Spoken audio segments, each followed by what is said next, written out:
The teletype machine in the basement of the Führer bunker clattered to life at 3 p.m. on July 6, 1944. A signals officer tore off the message, scanned it quickly, and his face went pale. He walked briskly, not quite running but close, to wake the duty officer. The message was from Fremd Heer West, Foreign Armies West, the German intelligence section responsible for tracking Allied forces. It contained 3 words that would send a ripple of alarm through the entire German command structure in France. Patton located Normandy. Within hours, the message had reached Field Marshal von Rundstedt, Supreme Commander West. His response was immediate and telling. He didn't ask for confirmation of the report. He didn't question the source. He simply turned to his chief of staff and said, "Now the real invasion begins." This moment encapsulates one of the most remarkable psychological phenomena of the Second World War. The German military, arguably the most professional armed force of the 20th century, had developed an almost irrational fixation on a single American general. Not Eisenhower, the supreme commander. Not Bradley, who commanded more troops. Not Hodges or Devers or any of the other competent American generals in Europe. George S. Patton Jr. The obsession was so complete that German intelligence devoted disproportionate resources to tracking Patton's location. The fixation was so intense that the Allies built their entire D-Day deception plan around it. And the fear was so genuine that captured German officers, in the cold light of post-war interrogation rooms, would consistently rate Patton as the most dangerous opponent they faced in the West. This raises a profound question. Why?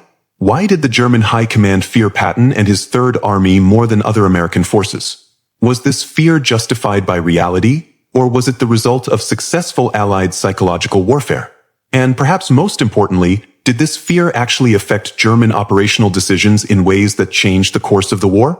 The answer lies not in a single battle or moment, but in a complex web of reputation, deception, operational results, and the peculiar way that personality can become a weapon of war. To understand why the Germans feared Patton, we must examine 3 interconnected truths: how the legend was built in North Africa and Sicily, how it was weaponized through deception in England, and how it was validated through the blitzkrieg across France that bore an uncomfortable resemblance to Germany's own past victories. The birth of a reputation. George Patton did not arrive in Europe as an unknown quantity. By 1944, he already had a reputation that preceded him, built on the sands of North Africa and the hills of Sicily. The education of the Wehrmacht regarding Patton began in March 1943, in the aftermath of the disaster at Kasserine Pass. After American II Corps had been humiliated by Rommel's offensive, Eisenhower made a crucial command change. He relieved Major General Lloyd Fredendall and replaced him with Patton. The transformation was immediate and visible. Within days, Patton had imposed an iron discipline on the demoralized corps. Soldiers were required to wear helmets, leggings, and ties at all times, even under fire. Officers who failed to meet his standards were relieved on the spot. Training became intensive and harsh. The II Corps, which had been a broken force, began to resemble an army again. But it was not the spit and polish that caught German attention. It was what happened next at El Gueter. On March 23, 1943, II Corps launched an offensive in central Tunisia. The Americans attacked into the face of the 10th Panzer Division, the same German unit that had helped rout them at Kasserine just weeks earlier. This time, the result was different. The Americans held their ground. American artillery, coordinated by Patton's staff, caught German tank formations in the open and savaged them. American infantry, dug in on favorable terrain, repelled repeated German counterattacks. When the battle ended, the 10th Panzer Division had been mauled, losing dozens of tanks and hundreds of casualties. A German after-action report from the 10th Panzer Division noted with surprise. The same American units that fled before us in February fought with unexpected determination. Leadership appears improved. Artillery coordination is markedly superior. Enemy is still inferior in maneuver but has learned to use terrain defensively. Recommend caution. That last word, caution, was telling. It was not a word the Wehrmacht used lightly when referring to American forces. But it was Sicily that truly cemented Patton's reputation in German eyes. The race to Messina. The Allied invasion of Sicily in July 1943 was planned as a primarily British operation, with Montgomery's 8th Army driving up the eastern coast to Messina while Patton's 7th Army protected Montgomery's left flank. Patton had other ideas. Chafing under what he saw as a secondary role, Patton drove his army with relentless aggression. The 7th Army didn't just protect Montgomery's flank, It raced across the island in a mobile campaign that bore an uncomfortable resemblance to the German blitzkrieg that had conquered France just 3 years earlier. Patton's forces covered terrain that Allied planners had estimated would take weeks in a matter of days. He used combined arms, armor, infantry, artillery, and engineers in coordinated drives that bypassed resistance and drove for objectives in the enemy rear. He utilized amphibious end runs to outflank defensive positions. And on August 17, 1943, Patton's forces entered Messina hours before Montgomery's forces arrived. The race to Messina was more than a personal triumph for Patton. It was a demonstration, watched carefully by German intelligence, that at least one American general understood modern mobile warfare. German divisional records from Sicily reveal a grudging respect. A report from the 15th Panzer Grenadier Division stated, "Enemy 7th Army demonstrates unexpected operational tempo. Their advance guards move aggressively, their exploitation of breakthroughs is rapid, and their use of amphibious flanking shows imagination." The commander, identified as General Patton, displays characteristics of a modern armor leader. That phrase, modern armor leader, was significant. The Germans had pioneered armored warfare. For them to acknowledge that an American general understood it was remarkable. But perhaps more important than what Patton actually did was what German intelligence believed he might do. The psychological foundation was being laid. When the planning for the invasion of France began, Allied intelligence officers realized they possessed a weapon, Patton's reputation, and they decided to use it. In January 1944, George S. Patton was removed from command of the 7th Army and assigned to England. Officially, he was to command the 3rd Army in the upcoming invasion of France. Unofficially, he was about to become the centerpiece of the most successful deception operation of the entire war. Operation Fortitude was designed to convince the Germans that the invasion of Normandy was a feint, and that the real invasion would come at the Pas de Calais, the narrowest point of the English Channel. To sell this lie, the Allies created a fictitious formation, the 1st United States Army Group, or FUSAG. FUSAG existed only on paper and in German intelligence reports. It was composed of real divisions that were actually training for Normandy, along with entirely fictional divisions created through false radio traffic, dummy equipment, and controlled information leaks. The Phantom Army Group was positioned in southeastern England, directly across from Calais. And in command of this ghost army, the Allies placed their most feared general, George S. Patton. The appointment was announced publicly. Patton was photographed inspecting non-existent divisions. He gave speeches to phantom units. His headquarters generated radio traffic that German signals intelligence could intercept. Dummy landing craft filled harbors in southeast England. Inflatable tanks sat in fields where German reconnaissance aircraft could photograph them. The deception worked because it told the Germans exactly what they expected to hear. German military culture valued aggressive, decisive generals. They respected commanders who understood mobile warfare. Patton fit their model of a dangerous enemy precisely. The idea that the Allies would sideline their most capable field commander for the main invasion was unthinkable. A German intelligence assessment from March 1944, captured after the war, stated, "Patton's assignment to FUSAG confirms that the Schwerpunkt, main effort, will be in the Pas de Calais sector. The enemy would not assign their most capable armor commander to a secondary operation. Forces in FUSAG include minimum 10 to 12 divisions, including several armored divisions. Patton's presence indicates this is the primary invasion force." Every part of that assessment was wrong, but it was believed at the highest levels.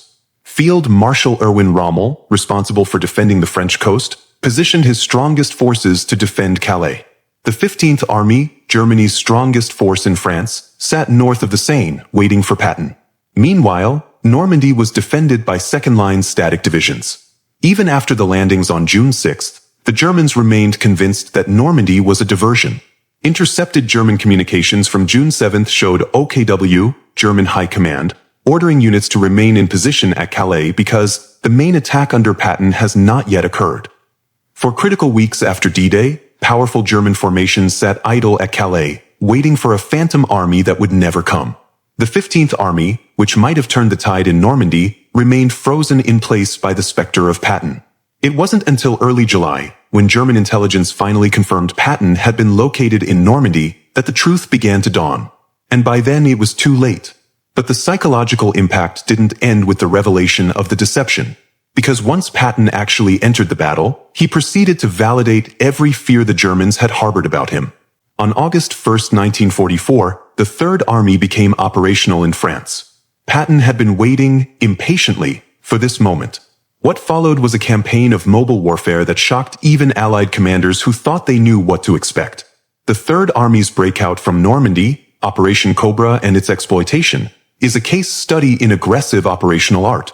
In just over 2 weeks, Patton's forces advanced over 400 miles, liberated thousands of square miles of French territory, destroyed multiple German divisions, and completely unhinged the German defensive position in France. The speed was unprecedented.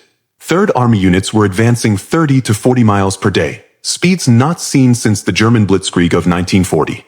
Patton drove his commanders relentlessly. When resistance was encountered, he didn't pause to reduce it, he bypassed it. Cities that might have required days to capture were masked and left for follow-on forces while armored spearheads raced ahead. The psychological effect on German defenders was devastating. Wehrmacht doctrine was built on predictable enemy behavior. The British were cautious and methodical. Standard American forces were slow to exploit breakthroughs. But Patton's Third Army moved with a tempo that German commanders found nearly impossible to counter. A telling document was captured from the German LVII Panzer Corps in late August. The Corps operations officer had written in the daily log, "Situation unclear. Enemy armor reported in Chartres, Orleans, and Troyes simultaneously. Reports cannot all be accurate but cannot determine which are true. Patton's location unknown. Recommend withdrawal to avoid encirclement." That phrase, Patton's location unknown, appeared again and again in German situation reports from August 1944. The Third Army was moving so fast that German intelligence couldn't track it. This created a climate of fear and uncertainty. If you didn't know where Patton was, he might suddenly appear in your rear. And often he did. The clearest demonstration of Third Army's operational tempo came in the drive across France. Between August 1st and September 1st, 1944, the Third Army advanced from Avranches to the Moselle River, a distance of over 400 miles, liberated over 47,000 square miles of French territory, captured or destroyed an estimated 130,000 German soldiers, seized countless bridges before they could be demolished, captured the cities of Rennes, Nantes, Angers, Le Mans, Orleans, Chartres, and Troyes, crossed the Seine and Meuse rivers, consumed over 800,000 gallons of fuel per day. The statistics are impressive, but they don't capture the psychological dimension. To understand that, one must read the German accounts. General der Panzertruppen Heinrich von Luttwitz, whose ex-LVII Panzer Corps faced the Third Army, described the experience. "We had stopped the American First Army at several points. Their attacks were methodical and could be predicted. But Patton's army did not behave this way. They appeared where we did not expect them. When we prepared defenses, they did not attack, they went around. We could not establish a continuous front because they moved faster than we could reposition. Fighting the Third Army was like fighting smoke." It would be dishonest to portray Patton and the Third Army as invincible. They were not, and the autumn of 1944 proved it. In September 1944, the Great Advance stalled. The Third Army had outrun its supply lines. Fuel, which had been flowing at 800,000 gallons per day, slowed to a trickle as Eisenhower prioritized supplies from Montgomery's Market Garden operation in Holland. Patton's spearheads, which had been racing across France, ground to a halt. When the advance resumed in November, the Third Army encountered a very different kind of warfare in Lorraine. The open terrain of France was replaced by fortified zones. The demoralized rear echelon German troops were replaced by SS divisions pulled from the Eastern Front. The weather turned foul, grounding aircraft and turning roads to mud. The result was a grinding, costly campaign that bore no resemblance to the glorious dash across France. The Third Army suffered over 50,000 casualties in Lorraine and took months to advance distances they had covered in days during August. The city of Metz, which Patton had boasted he would take in 3 days, required 3 months of costly fighting. German defenders in Lorraine found that Patton's forces, when forced to fight methodically, were beatable. A report from the German First Army noted, "In mobile warfare, Patton is extremely dangerous. In positional warfare, his forces are no better than other American armies. They attack frontally, they take heavy casualties, and their infantry tactics are mediocre. If we can force them to fight for every kilometer, we can stop them." This assessment was accurate. Patton's genius was operational, not tactical. He understood how to move armies, how to exploit breakthroughs, how to unhinge enemy positions through maneuver. But when forced to reduce fortifications through direct assault, his army performed no better, and sometimes worse, than other American forces. And yet, the German fear persisted. Because even in Lorraine, even in the grinding stalemate, the Germans could not forget what had happened in August. They could not forget that Patton, given fuel and room to maneuver, had nearly destroyed an entire German army group in a matter of weeks. The ghost of Sedan. There was another, deeper reason for German fear of Patton, one that touched on national trauma. In May 1940, German armored forces under generals like Guderian and Rommel had executed one of the most brilliant campaigns in military history. They had punched through the Ardennes, crossed the Meuse River at Sedan, and raced to the English Channel, cutting the Allied armies in two and forcing France to surrender in just 6 weeks. It was the pinnacle of German military achievement, the validation of their armored doctrine, the proof that the Wehrmacht was the finest military force in the world. In August 1944, an American general had done the same thing to them. Patton's campaign across France was not identical to the 1940 Blitzkrieg, but the parallels were unmistakable. Both campaigns featured rapid advances by armored spearheads. Both bypassed resistance rather than reducing it. Both relied on speed and shock to unhinge the enemy's entire position. Both advanced hundreds of miles in weeks. For German officers, many of whom had participated in the 1940 campaign, watching Patton employ their own doctrine against them was psychologically devastating. General der Panzertruppen Leo Gehr von Schweppenberg, who had commanded armored forces in both 1940 and 1944, made the comparison explicit in his post-war interrogation. Patton understood Bugungskrieg, mobile warfare, as well as any German panzer general. His advance across France was operationally similar to our own campaign in 1940. This was deeply disturbing to us because it meant the Americans had learned our methods and could execute them with their superior resources. We had always believed that our tactical and operational superiority compensated for their material superiority. Patton disproved this. The ghost of 1940 haunted the German response to Patton. They had seen this movie before, but in 1940, they had been the stars. Now they were the victims. The Battle of the Bulge in December 1944 created the most enduring legend of Patton's career, the relief of Bastogne. When the German offensive struck in the Ardennes on December 16, 1944, it caught the Americans by surprise. The 101st Airborne Division and elements of other units were surrounded in the town of Bastogne, a critical road junction. If Bastogne fell, the German advance could continue. If it held, the offensive would stall. Patton's Third Army, fighting in the Saar 100 miles to the south, was ordered to disengage, turn north, and relieve Bastogne. What happened next has entered military legend. In under 48 hours, Patton disengaged 6 divisions from active combat, turned them 90 degrees north, marched them 100 miles over icy roads in the middle of winter, and launched an attack into the southern flank of the German Bulge. On December 26th, elements of the 4th Armored Division broke through to Bastogne, relieving the siege. The maneuver was genuinely impressive, a demonstration of staff work and logistical coordination that few armies in history could have matched. But the mythology has obscured some uncomfortable realities. First, Bastogne never actually needed to be relieved in the sense that it was about to fall. The 101st Airborne and attached units were holding their positions successfully and had adequate supplies airdropped to them. Second, the relief attack was costly and slow. The advance covered 100 miles in 10 days, not the dramatic armored dash of popular imagination. Third, other American units made equally impressive movements during the Bulge but received far less publicity. However, what matters for our purposes is not the reality but the German perception. And the Germans were shaken.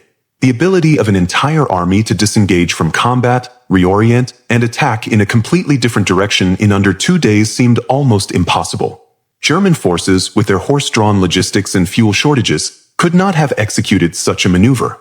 That Patton did so reinforced the perception that he was an exceptionally dangerous opponent. A German intelligence summary from early January 1945 noted, Patton's attack into our southern flank demonstrates enemy capability for rapid operational reorientation. Third Army moved 6 divisions 100 kilometers and attacked in 48 hours. Our own forces require minimum 5 days for similar movement. This mobility gives enemy significant operational advantage. The relief of Bastogne, whether or not it was strictly necessary, became one more piece of evidence that Patton and the Third Army operated on a different level than other American forces. The most compelling evidence of German fear of Patton comes not from battles but from documents, the intelligence assessments and post-war interrogations where German officers were asked directly to evaluate their enemies. These assessments were remarkably consistent. A German intelligence document from November 1944, captured from OB West headquarters, contained a ranking of Allied Army commanders. The document rated commanders on a scale of 1, lowest, to 5, highest, for aggressiveness, tactical skill, and danger to German operations. Patton received the highest ratings. Aggressiveness, 5, tactical skill, 4, danger, 5. By comparison, Hodges, 1st Army 3, 3 Simpson, 9th Army 3, 3 Devers, 6th Army Group 2, 2 Bradley, 12th Army Group 3, 3. Montgomery, commanding British forces, received 4. The assessment included commentary. Patton is the most dangerous enemy field commander. His operational vision is excellent, his execution is rapid, and he is willing to take risks. He must be watched carefully and priority should be given to determining Third Army locations and intentions. This was not propaganda. This was a working intelligence document for internal use. Post-war interrogations reinforced these findings. The U.S. Army Historical Division conducted extensive interviews with captured German generals between 1945 and 1948. When asked to rate American commanders, the responses were remarkably uniform. Generaloberst Alfred Jodl, Chief of OKW Operations Staff. Patton was the outstanding American tactical commander and the enemy general we feared most. He was the one American general who consistently demonstrated an understanding of armored warfare comparable to German doctrine. Field Marshal von Rundstedt, Supreme Commander West. Patton was your best. He understood that warfare is movement and that time is the decisive factor. The others were competent but conventional. Patton was dangerous. General der Panzertruppen Otto von Manschufel, 5th Panzer Army Commander. Patton always demanded the initiative. Other American commanders would plan methodically and attack on schedule. Patton would attack when we were unprepared, where we were weak. This is the mark of a superior commander. Even generals who had never directly faced Patton echoed these sentiments, suggesting that his reputation within the Wehrmacht was universal, not just limited to those who had fought against him. The awkward question, was he actually better? This leads to an uncomfortable question. Was Patton actually a better general than his peers, or was German fear largely a product of myth and deception? The honest answer is complex. Operationally, Patton was exceptional. He understood mobile warfare at an intuitive level. He demanded speed and aggression from his subordinates. He was willing to take risks that more cautious commanders avoided. His staff work was excellent, allowing him to move large forces rapidly. In situations where mobility and exploitation were possible, Patton was arguably the best American field commander in Europe. However, Patton also had significant weaknesses. His tactical understanding of infantry combat was mediocre. His campaigns in Lorraine and the Saar were costly failures in terms of casualties versus ground gained. His tendency toward recklessness sometimes resulted in unnecessary losses. His logistical demands often came at the expense of other armies. His personal behavior, including the infamous slapping incidents, was at times a liability. A fair assessment might be, Patton was the best American operational commander in conditions favoring mobile warfare, but not necessarily superior in all situations. But perception matters as much as reality in warfare. The Germans believed Patton was the most dangerous American general. This belief influenced their decisions. They devoted disproportionate intelligence resources to tracking him. They positioned forces based on where they thought he might attack.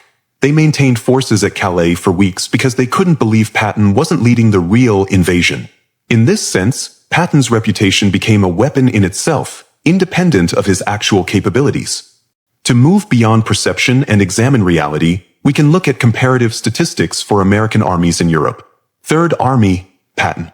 Active operations, August 1, 1944 to May 8, 1945, 281 days. Casualties, 137,000, killed, wounded, missing. Territory liberated, 82,000 square miles. Enemy casualties inflicted, 500,000 estimated. POWs captured, 956,000 miles advanced, 600 miles from France to Czechoslovakia. First Army, Hodges. Active operations, August 1st, 1944 to May 8th, 1945, similar time frame. Casualties, 200,000 plus territory liberated. Less than 3rd Army participated in more defensive battles, Hurtgen, Bulge. 7th Army. Activated later, August 15, 1944 in southern France. Smaller force, secondary theater, initially statistics not directly comparable. The raw numbers suggest 3rd Army achieved more with fewer casualties, but this is misleading. 3rd Army often faced weaker German forces during the breakthrough phase. 1st Army faced the brunt of German counterattacks, including the Battle of the Bulge. 7th Army operated in a secondary theater with fewer resources. A more meaningful comparison might be mobility and exploitation. In this metric, 3rd Army clearly excelled. Between August 1st and September 1st, 1944, 3rd Army advanced 400 plus miles. 1st Army advanced approximately 200 miles. Both faced similar logistical constraints and opposition levels. The 3rd Army's superior mobility during this critical period was real, not mythological. Why it mattered? Did German fear of Patton actually affect the outcome of the war? The answer is almost certainly yes, in at least 3 ways. First, the Fortitude deception. By keeping powerful German forces at Calais for weeks after D-Day, the Patton-centered deception directly contributed to Allied success in Normandy. The 15th Army, sitting idle north of the Seine, might have turned the tide if committed in June. It wasn't, largely because German intelligence couldn't believe Patton wasn't leading the main attack. Second, operational caution. German commanders facing 3rd Army were demonstrably more cautious than those facing other American armies. They were quicker to retreat, less willing to counterattack, and more likely to overestimate 3rd Army strength. This gave Patton's forces operational advantages that translated into faster advances and fewer casualties. Third, resource allocation. German intelligence devoted disproportionate effort to tracking 3rd Army. Reconnaissance flights, signal intercepts, and agent reports focused on Patton. This was effort not being spent on other Allied forces. These effects, while difficult to quantify precisely, were real and meaningful. By the spring of 1945, as the 3rd Army drove into Czechoslovakia and Bavaria, Patton had become larger than life. To the Germans, he represented American military prowess at its most dangerous. To the American public, he was old blood and guts. The warrior general who would rather die than lose. The reality was more nuanced. Patton was a brilliant operational commander with significant flaws. He was a master of mobile warfare but mediocre at positional fighting. He inspired fierce loyalty in some subordinates and intense dislike in others. He understood armor warfare instinctively but often misunderstood infantry combat. But the Germans didn't fear the nuanced reality. They feared the legend. And in warfare, the legend is often more powerful than the truth. A final document, found in the files of the German 416th Infantry Division after its surrender in May 1945, perhaps captures this best. It was a memo dated April 20, 1945, Hitler's birthday, written by the divisional intelligence officer to his commander. Enemy forces to our front are identified as elements of Patton's 3rd Army. Recommend immediate withdrawal to prepared positions. 3rd Army advance guards move aggressively and exploitation forces follow quickly. In current fluid situation, static defense against this enemy is inadvisable. By April 1945, Germany was collapsing. The war was obviously lost. German units were surrendering en masse. And yet, even in the final weeks, the appearance of 3rd Army shoulder patches was enough to trigger recommendations for withdrawal. The fear had outlasted the rational basis for it. Patton had become, in German eyes, less a man than a force of nature, unpredictable, aggressive, and unstoppable. Whether this perception was entirely deserved is debatable. That it existed is not. Why did the Germans fear Patton's 3rd Army more than other American armies? The answer is layered and complex. Partly, it was justified. Patton was an exceptional operational commander who achieved remarkable results during the breakout from Normandy and the race across France. His understanding of mobile warfare was genuine and his execution was often brilliant. Partly, it was constructed. The Fortitude deception deliberately positioned Patton as the primary threat, and the Germans believed it because it confirmed their own assessment of who their most dangerous enemy would be. Partly, it was psychological. Patton's aggressive personality, his public pronouncements, and his obvious love of combat fit the German model of a warrior general. They respected him because he resembled what they valued in their own commanders. And partly it was self-fulfilling. Because the Germans feared Patton, they treated him differently, more cautiously, more defensively, which allowed him to achieve results that reinforced their fear. In the end, reputation in warfare is not separate from capability, it is itself a form of capability. An enemy who fears you makes mistakes. An enemy who tracks you obsessively diverts resources from other threats. An enemy who believes you are invincible sometimes surrenders without fighting. Patton understood this instinctively. He cultivated his image deliberately. The ivory-handled pistols, the profane speeches, the theatrical manner, these were not accidents. They were tools as carefully chosen as the tanks and artillery in his army. And they worked. When a German soldier in April 1945 looked at the shoulder patch of an approaching American and saw the Third Army insignia, he did not just see another enemy unit. He saw the spearhead of American military might, commanded by the one general the Wehrmacht truly feared. Often, that soldier decided surrender was the wisest course of action. In warfare, as in poker, reputation is everything. George Patton built a reputation that became a weapon. The Germans, professional students of war, recognized what he was and feared him accordingly. Whether he was actually the best American general is a question historians will debate forever. But there is no debate about this. The Germans thought he was. And in war, what the enemy believes is often more important than what is actually true.